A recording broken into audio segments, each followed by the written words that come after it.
নমস্কার, সবাই কেমন আছেন? আশা করি ভালো আছেন। আজকে আবার একটা রান্নার রেসিপি নিয়ে চলে এলাম। আমি আজকে বানাবো ঘুগনি। আমি কোনো মাংসের কিমাও দেবো না, আর মাটনের চর্বিও দেবো না। আমি এমনি পেঁয়াজ রসুন দিয়ে ঘুগনি করব। মটরটাকে ভিজিয়ে রেখেছিলাম, এবার প্রেশার কুকারে দিয়েছি। এর মধ্যে একটু নুন হলুদ দিয়ে আমি এটা সিদ্ধ করে নেব।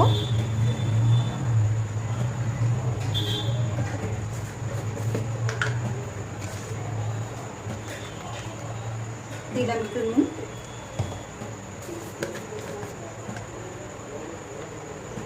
অল্প একটু হলুদ,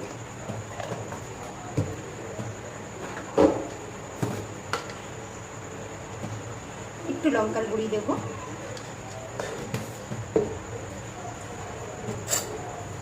গ্যাসটা এবার ধরিয়ে দেবো,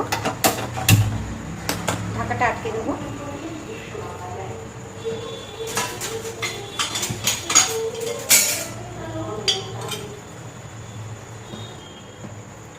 ঢাকা আটকে দিচ্ছি। প্রেশার কুকারে মটরগুলো আমি 3টে সিটি হয়ে গেলে আমি নামিয়ে দেবো। আমি মটরগুলো 3টে সিটি দিয়ে নামিয়ে নিয়েছি। এবার কড়াই বসিয়ে দিয়েছি গ্যাসে, তেলও দিয়েছি, তেল গরম হয়ে গেছে। আমি একটু আলুগুলো ভেজে নেব। দিয়ে দেবো কেটে রাখা আলু।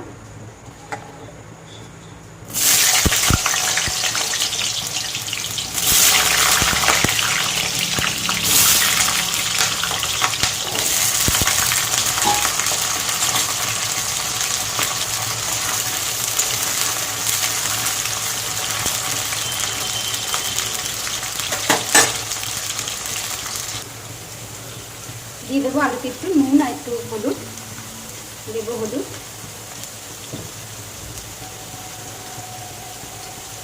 দিলাম নুন,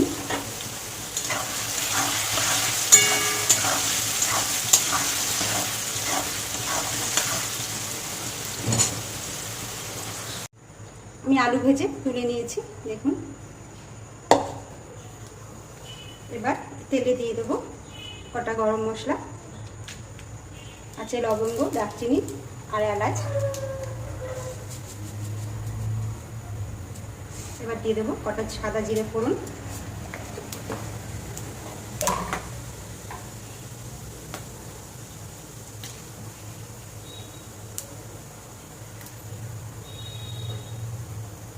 দেবো 2টো শুকনো লঙ্কা, এখানে আছে 4টে তেজপাতা।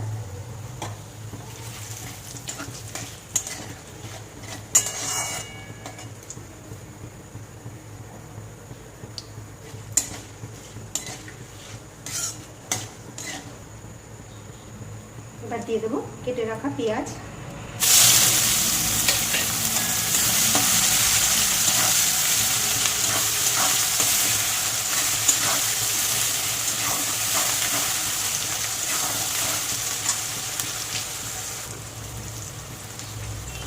এবার দিয়ে দেবো 2টো টমেটো কেটে রেখেছি।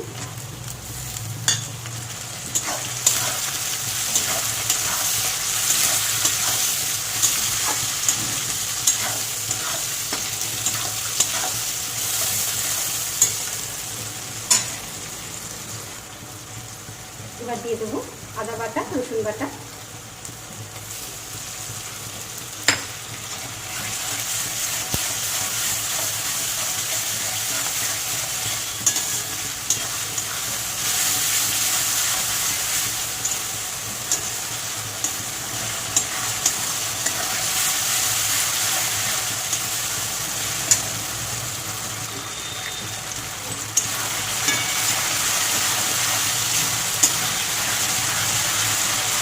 আদা রসুন ভালো করে আমি কষিয়ে নিয়েছি। এবার দিয়ে দেবো, এখানে আছে স্বাদ মতো নুন, হলুদের গুঁড়ো, লঙ্কার গুঁড়ো, জিরে গুঁড়ো দিয়ে দেবো।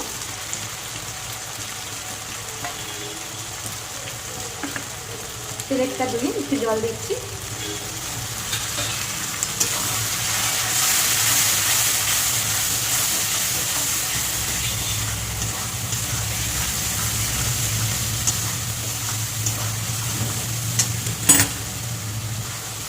মশলা আমি খুব ভালো করে কষে নিয়েছি। এবার দিয়ে দেবো ভেজে রাখা আলু।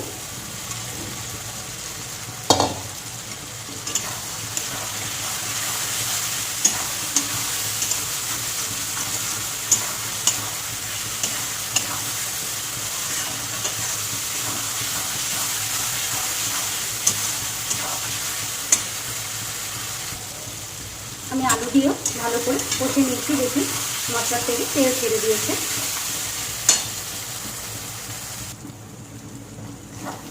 এবার আমি মটর সিদ্ধগুলো দিয়ে দেব।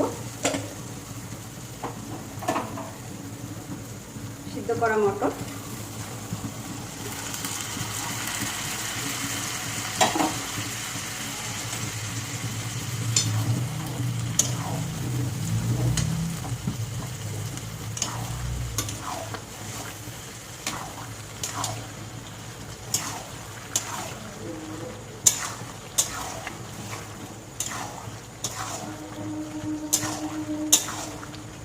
মটরটা দিয়ে একটু ভালো করে কষিয়ে নেব। আমি মটরগুলো দিয়ে কষিয়ে নিয়েছি। মটরগুলো কিন্তু সিদ্ধ হয়ে গেছে, এই দেখুন। এবার আমি জল দিয়ে দেবো।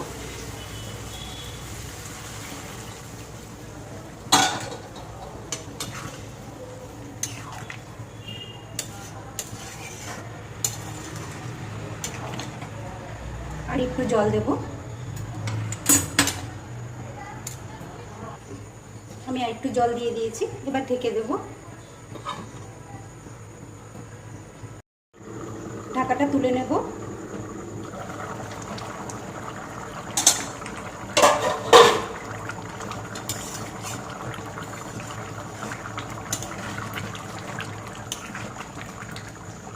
আলু সিদ্ধ হচ্ছে নাকি দেখে নিই। হ্যাঁ, আলু সিদ্ধ হয়ে গেছে। মটর তো সিদ্ধই, খুব ভালো মতন আলু সিদ্ধ হয়ে গেছে।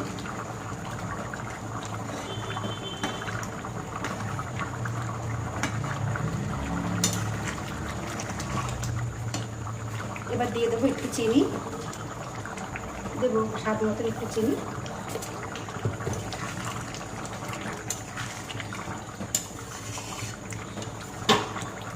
এবার আমি নামিয়ে নেব ঘুগনি কিন্তু আমার হয়ে গেছে।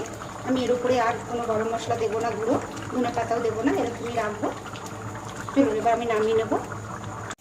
ঘুগনি আমি নামিয়ে নিয়েছি। থালা সাজিয়ে নিয়েছি। দেখুন, এখানে আছে গরম গরম লুচি, এখানে আছে ঘুগনি, এখানে আছে ডিম সিদ্ধ। আজকে রাতের ডিনারটা কেমন হলো অবশ্যই কমেন্টে জানাবেন। সবাই ভালো থাকবেন, সুস্থ থাকবেন। আবার সবার সঙ্গে পরে দেখা হবে।